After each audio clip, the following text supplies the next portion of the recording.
मुगल सल्तनत के आखिरी समय में जो शक्तियां उभरी उन्होंने ब्रह्मांड के इतिहास में महत्वपूर्ण भूमिका निभाई। उन जाट सरदारों के नाम इतिहास में बहुत मशहूर हैं। जाटों का इतिहास पुराना है और जाट मुख्यतः खेती करने वाली जाति है, लेकिन औरंगजेब के अत्याचारों और निरंकुश प्रवृत्ति ने उन्हें एक बड़ी सैन्य शक्ति का रूप दे दिया।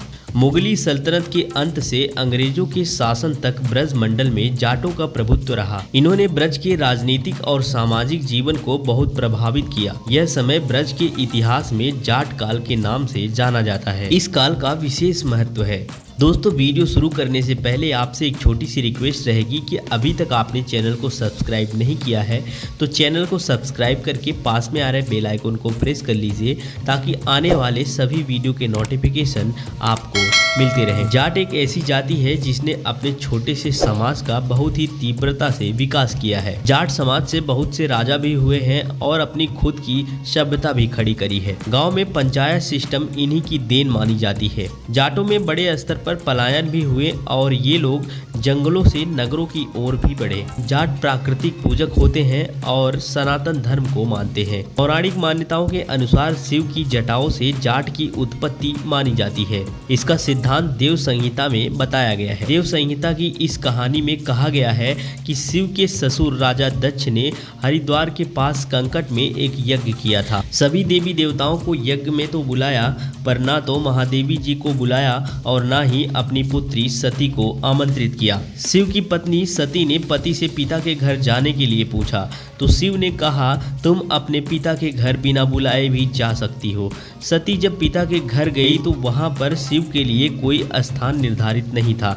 ना ही उनके पति का भाग निकाला गया और ना ही उनका सत्कार किया गया। उल्टे शिव जी का अपमान हुआ, उन्हें भला बुरा कहा गया। अपने पति का अपमान देखकर पिता तथा ब्रह्मा और विष्णु की योजना को ध्वस्त करने के उद्देश्य से उसने यज्ञ कुंड में छलांग लगाकर अपने प्राण त्याग दिए। इससे क्रोधित होकर शिव ने अपने जटों से वीरभद्र नामक गढ़ को उत्पन्न किया। वीरभद्र ने जाकर यज्ञ को भंग कर दिया और अधंटुक राजाओं का मान मर्दन किया। ब्रह्मा और विष्णु को यज्ञ से जाना पड़ा। वीरभद्र ने दक्ष का सिर काट दिया। ब्रह्मा और विष्णु शिव को मनाने के लिए उनके पास गए और उन्होंने शिव से कहा कि आप भी हमारे बराबर हैं। इस समझौते के बाद शिव और उनके गढ़ जाटों को बराबर का दर्जा मिला। शिव ने दक्ष का सिर जोड़ दिया और कहते हैं कि दक्ष को बकरे का सिर जोड़ा गया था। यह भी एक धारणा है कि ब्राह्मण इसी अपमान की वजह से जाटों का इतिहास नहीं बताते हैं या फिर इतिहास को तोड़ मरोड़ कर लिखते हैं।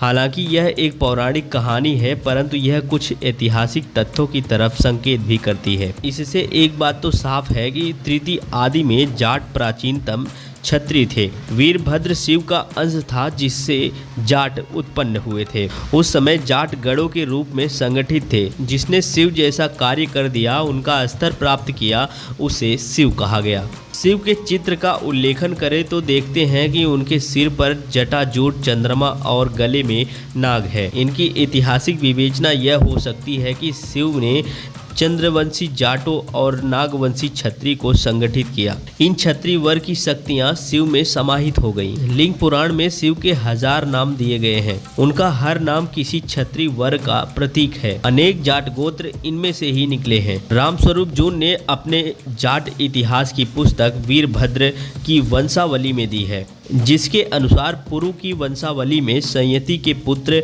वीरभद्र वंशज पोनभद्र से पोनिया, कल्हड़भद्र से कल्हड़, दहीभद्र से दहिया, जखभद्र से जाखड़, ब्रह्मभद्र से बमरोलिया आदि जाट गोत्रों की शाखाएं चली। आर्यों में क्षत्रिय जो चंद्रमा की पूजा करते थे तथा संवत की चलन में काल गणना चंद्रमा की गति के आधार पर करते थे, वे चंद्रवंशी कहलाए। भागवत पुराण के अनुसार ब्रह्मा के नाम पर भी पुत्र थे, जिनके पुत्र सोम थे। सोम के पुत्र बुध थे। मनु पुत्री इला का विवाह बुध के साथ हुआ। इन दोनों से चंद्रवंश का चलन बताया गया है।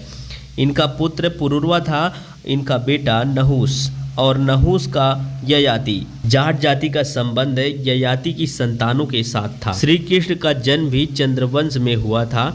जाटों का अधिकांश समूह चंद्रवंशियों के थे। तो दोस्तों उम्मीद करता हूँ ये वीडियो आपको अच्छी लगी होगी। वीडियो अच्छी लगी तो वीडियो को लाइक करके चैनल को सब्सक्राइब कर लीजिए और पास में आ रहे बेल आइकन को प्रेस कर लीजिए ताकि आने वाले सभी वीडियो के नोटिफिकेशन आपको मिलते रहें। दोस्तों मिलते हैं ऐसे ही इंटरेस्टिंग वीडियो के साथ अगली वीडियो में। तब तक के लिए जय हिंद, जय भारत, वंदे मातरम।